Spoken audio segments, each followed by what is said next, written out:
നമസ്കാരം. മുകേഷ് സ്പീക്കിങ്ങിലേക്ക് സ്വാഗതം.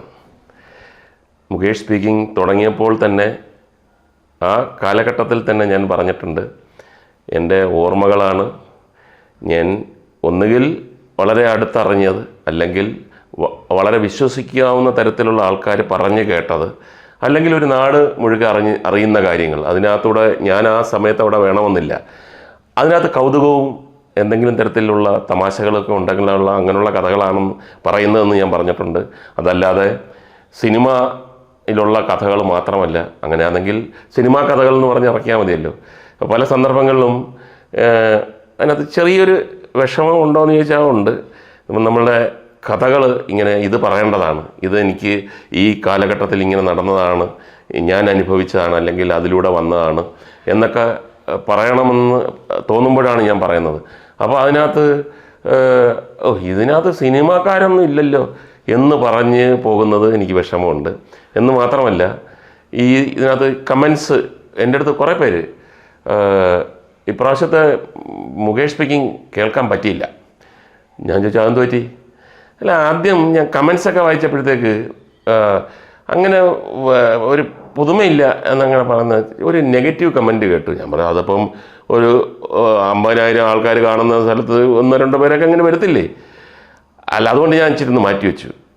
എത്രമാത്രം ആ ഒരു പോയിന്റിൽ ആൾക്കാർ ഡിസാർട്ടൻഡ്, അതായത് മാറ്റിവെക്കുന്ന തരത്തിൽ വരുന്നു എന്ന് പറയുമ്പോൾ തന്നെ നമുക്കറിയാം ബാക്കിയുള്ള എല്ലാ നല്ല കമൻറ്റുകളും നല്ല അഭിപ്രായങ്ങളും ഞാൻ പുറത്ത് വെച്ച് കാണുമ്പോൾ എൻ്റെ വാട്സപ്പിൽ ഇതെല്ലാം പറയുന്നത് 1-2 പേര് ഇങ്ങനെ പ്രയാസപ്പെട്ട് എന്നാലൊന്നും പറയാനുമില്ല.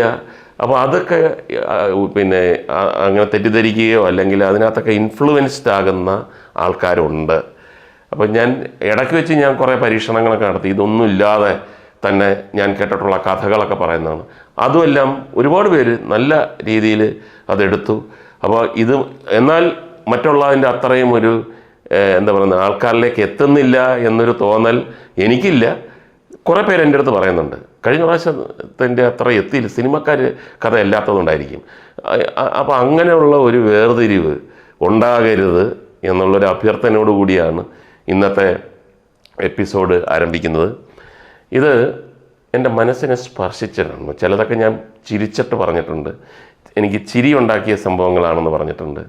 ഇത് എൻ്റെ മനസ്സിനെ വല്ലാതെ ഉത്കണ്ഠപ്പെടുത്തുകയോ വിഷമിപ്പിക്കുകയോ ഒക്കെ ചെയ്ത കഥകളാണല്ലോ, അതും അനുഭവ കഥകളാണല്ലോ. അപ്പോൾ അതുമായിട്ട് ബന്ധപ്പെട്ട ചില ഓർമ്മകളാണ്. മറ്റൊന്നുമല്ല, മനുഷ്യനുണ്ടായ കാലം മുതൽക്ക് തന്നെ അവൻ്റെ ഫൈറ്റ് ഈ ജാതി രാഷ്ട്രീയം അതൊന്നുമല്ല, രോഗങ്ങളോടാണ്. നമ്മൾ ഓർമ്മയായ കാലം മുഴുക്കെ പണ്ടൊക്കെ നമ്മൾ പറയുന്നത് കേട്ടിട്ടുണ്ട്,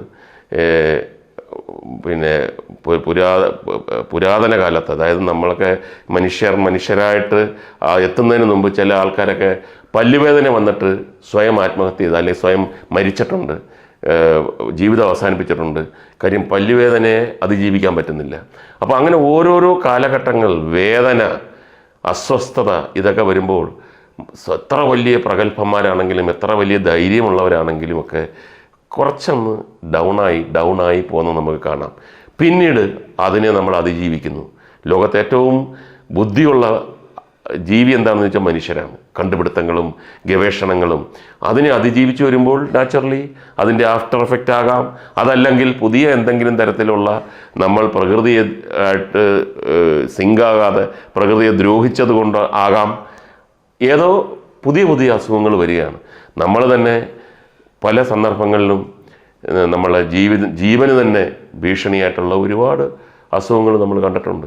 അതിനെയൊക്കെ പലതും ഇറാഡിക്കേറ്റ് ചെയ്തതായിട്ടും നമുക്കറിയാം. എന്നാൽ എല്ലാം ഇറാഡിക്കേറ്റ് ചെയ്തിട്ടുണ്ടോ എന്ന് ചോദിച്ചു കഴിഞ്ഞാൽ നമ്മൾ സൂക്ഷിച്ച് ജീവിക്കുക. എന്തുകൊണ്ടാണ് ആ ക്യാൻസർ വരുന്നത്? ഇന്ന കാരണം കൊണ്ടാണെന്ന് പറഞ്ഞു കഴിഞ്ഞാൽ നമുക്ക് വേണമെങ്കിൽ അത് ഉപേക്ഷിക്കാം. പക്ഷേ ഇത് താഴെ ഏറ്റവും പാവപ്പെട്ടവനും ഏറ്റവും പണക്കാരനും ഏറ്റവും ആരോഗ്യമായിട്ട് ജീവിക്കണമെന്ന് ആഗ്രഹിക്കുന്നവരും ഏറ്റവും ഇങ്ങനെ കെയർലെസ് ആയിട്ട് ജീവിക്കുന്ന എല്ലാവർക്കും വരുന്നുണ്ട്. അപ്പോൾ എന്താണ് നോൺ വെജിറ്റേറിയൻ കഴിക്കുന്നവർക്ക് മാത്രമാണ് വരുന്നതെങ്കിൽ അങ്ങനെ കഴിക്കാതിരിക്കാം. ഏതെങ്കിലും തരത്തിൽ നമുക്കൊരു ഇങ്ങനെ ഒരു ഇത് കാരണമാണ് എന്ന് പറയുന്ന അസുഖങ്ങൾ കുറേ ഉണ്ട്, പക്ഷെ പല വലിയ അസുഖങ്ങളും. ഇപ്പോൾ കൊറോണ വന്നു, എന്താണ് ലോകം മുഴുക്ക നമ്മൾ കണ്ടുകൊണ്ടിരിക്കുകയാണ്. ആൾക്കാർ നിസ്സഹായരായി നോക്കി നിൽക്കുകയാണ്.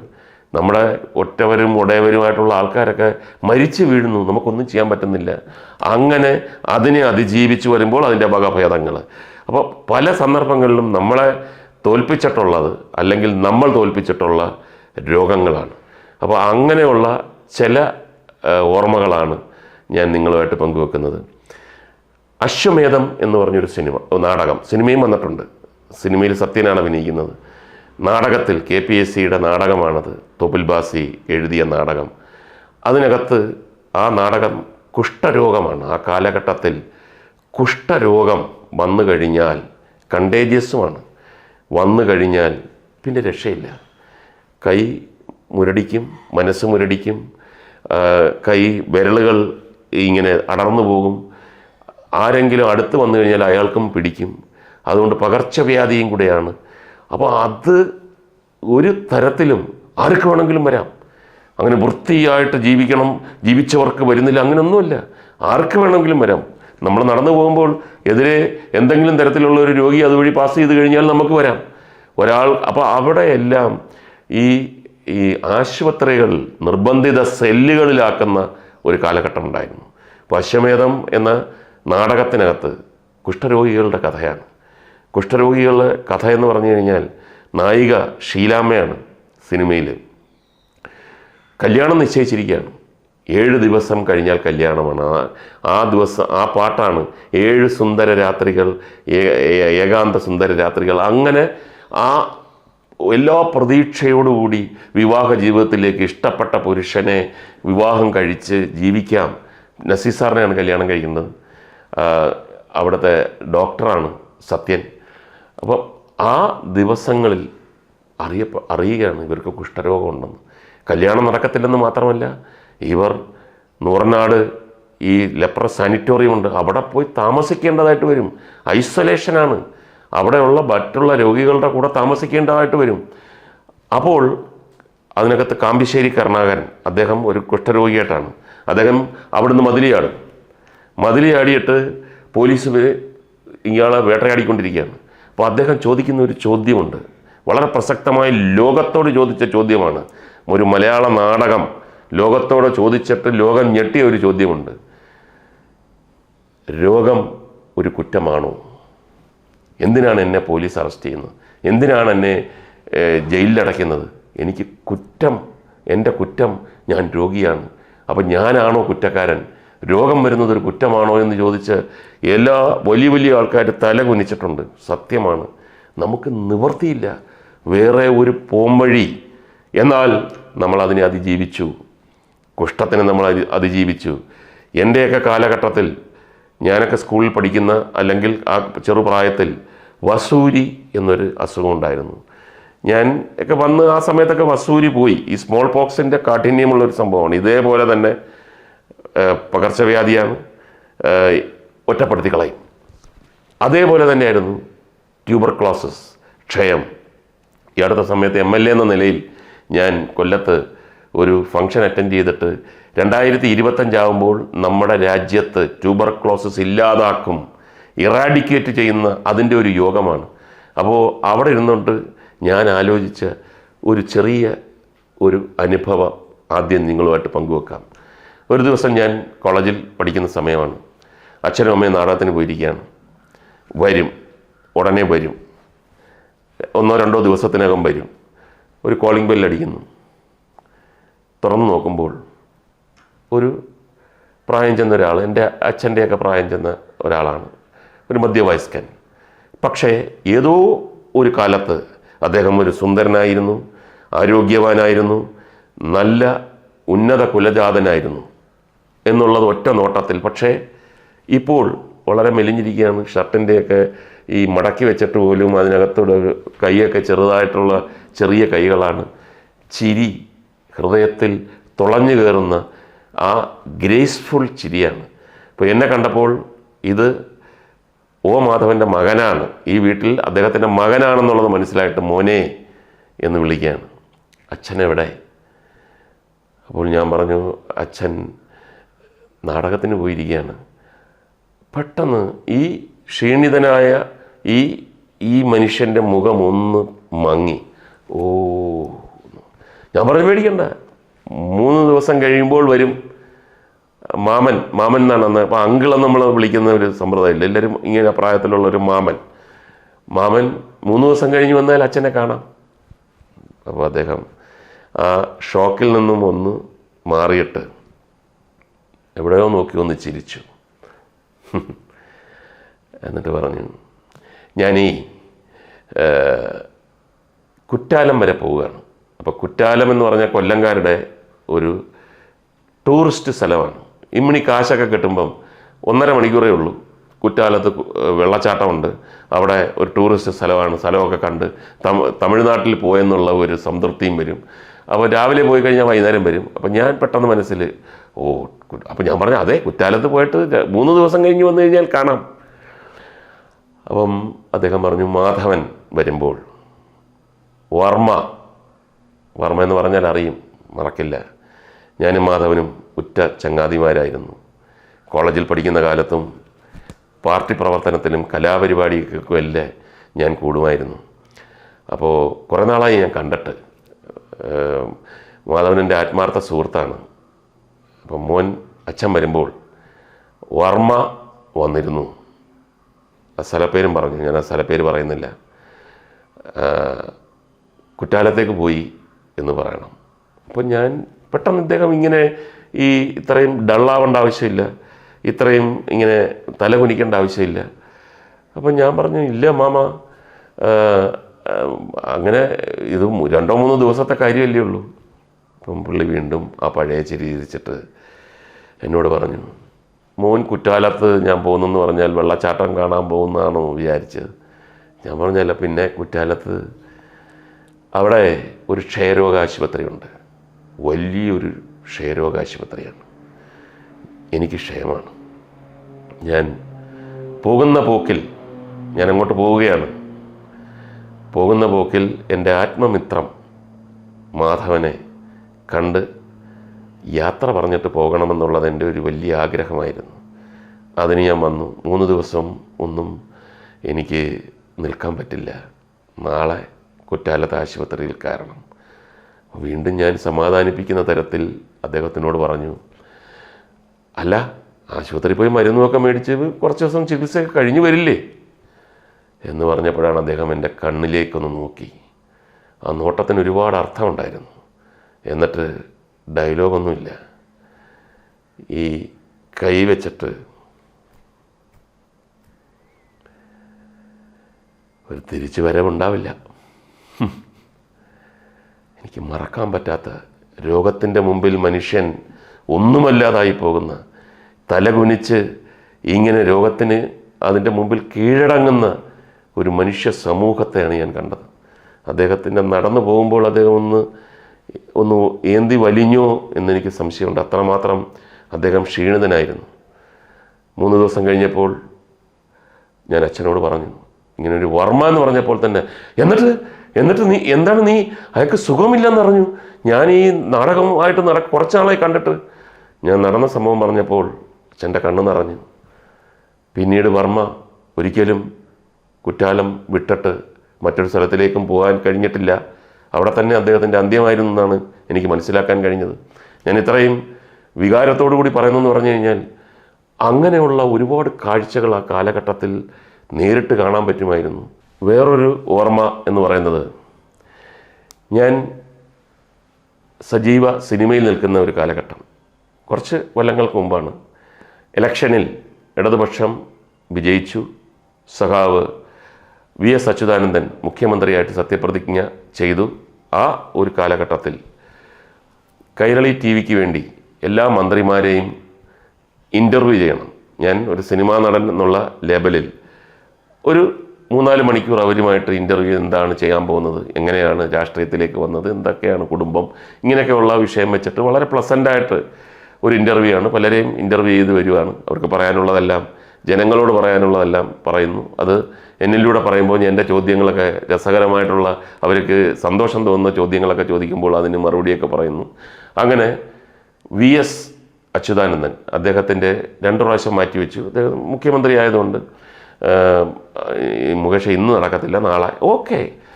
അപ്പോൾ ഞാൻ ഇൻ്റർവ്യൂവിന് വരുമ്പോഴത്തേക്ക് 2-3 ദിവസം ഒന്നിച്ച് താമസിച്ചിട്ടാണ് പലരെയും എടുക്കുന്നത്. അങ്ങനെ ഇൻ്റർവ്യൂ തുടങ്ങി.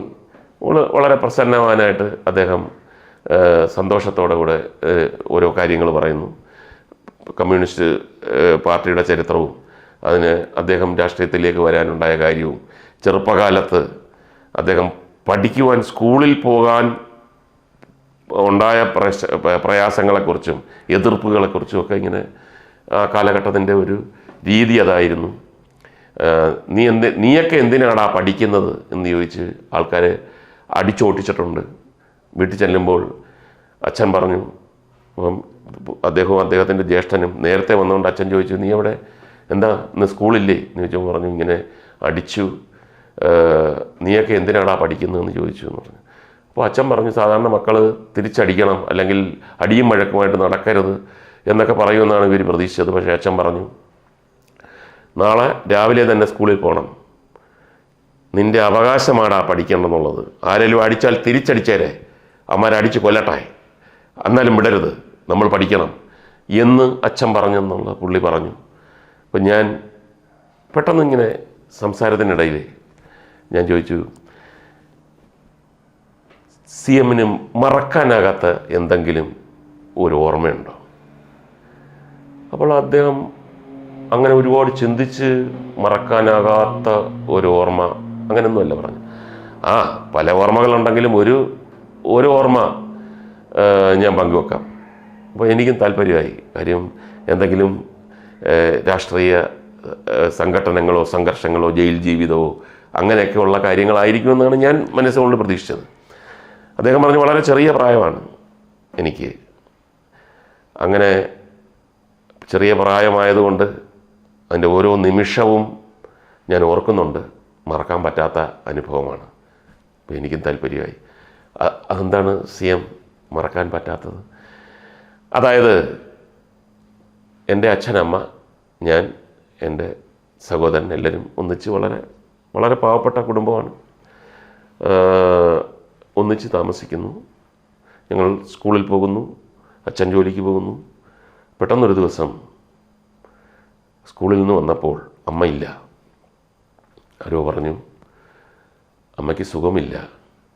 അമ്മ അപ്പോൾ ആശുപത്രിയിൽ കൊണ്ടുപോയതായിരിക്കും, മരുന്ന് മേടിച്ച് തിരിച്ചു വരുമെന്ന് എൻ്റെ ആ ചെറുപ്രായത്തിൽ ഞാൻ വിശ്വസിച്ചു. 1-2 ദിവസം കഴിഞ്ഞപ്പോഴാണ് അറിയുന്നത് അമ്മയ്ക്ക് വസൂരിയാണ്.